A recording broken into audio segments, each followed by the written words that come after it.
man like Gareth Southgate put out his squad for the Euros, and crazy, crazy, crazy, crazy.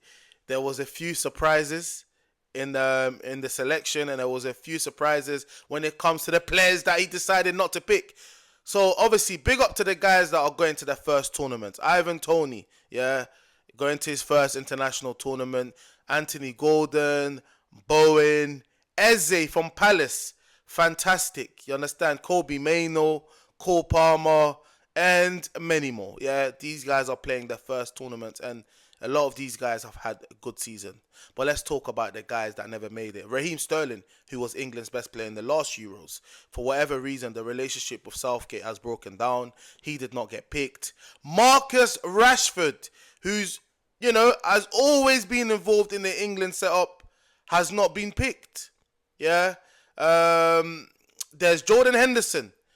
Yeah, Southgate's favourite boy has not been picked. Calvin Phillips, who's been starting next to Declan Rice in these competitions, has not been picked. He has been absolutely atrocious. Ben Chilwell has not been picked. And then Reece James also has not been picked. But obviously Reece James has barely played. You understand? Jadon Sancho has not been picked. So, listen, Sancho has gone to Dortmund. He's done pretty well there. He's in the Champions League finals. He's shown the qualities that he does have. But Rashford's one, it's a sad story, Stat, with Rashford. Because like I said, I don't recall a player that's come up from the academy and be so hated by a lot of his fan base. It's crazy. Despite, scoring over 23 times, I believe, during his time at Man United, and scoring 30 in one season as well. So he's had at least 4 good seasons at United. But obviously a lot of the fans just think he's not the player they thought he will turn out to be. Obviously this season, he's had a poor season. He's gone on social media and expressed that he's been bullied by a lot of people in the media, the fans.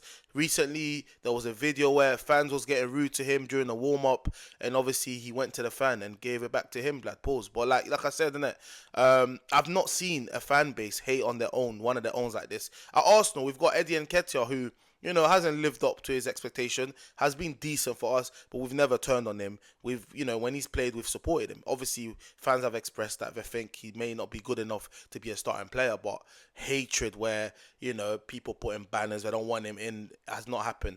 We had fucking Nicholas Bentner, back in the days, who never lived up to the expectation. He was unbelievable for the academy, reserves, whatever, and, first team never really lived up to the expectation and left. But fans never got toxic with him. But with Rashford, I don't know if it's because social media today and whatnot, where a lot of people can express themselves, but it's crazy, man.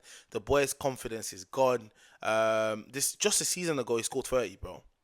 Just a season, even at the World Cup, I think he scored 3 goals or 4. Coming off the bench and starting 1 or 2 games. So yeah, man, his story is mad still. But yeah, it looks like Southgate don't give a damn about the Serie A, blood.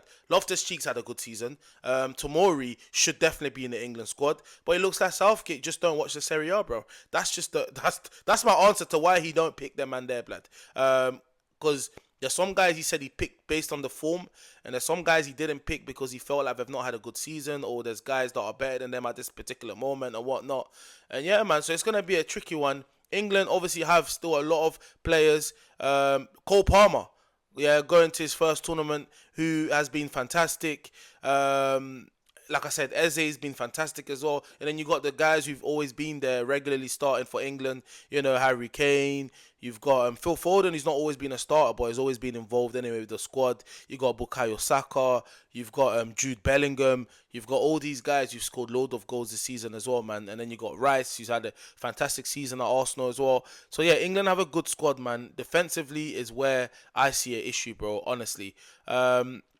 But yeah, anyways, we'll see. Because obviously, I'm assuming it's going to be Maguire and John Stones as the centre-back, with potentially Carl Walker playing right-back and Luke Shaw left-back.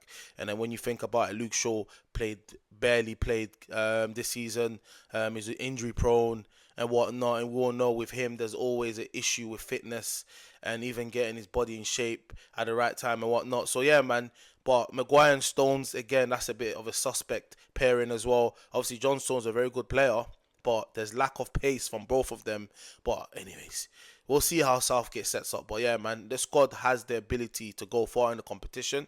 But let's hope some of the guys he didn't pick doesn't come back to bite him in the face, man. But yeah, man, let me know your opinions. Will England win it this time? Is it coming home?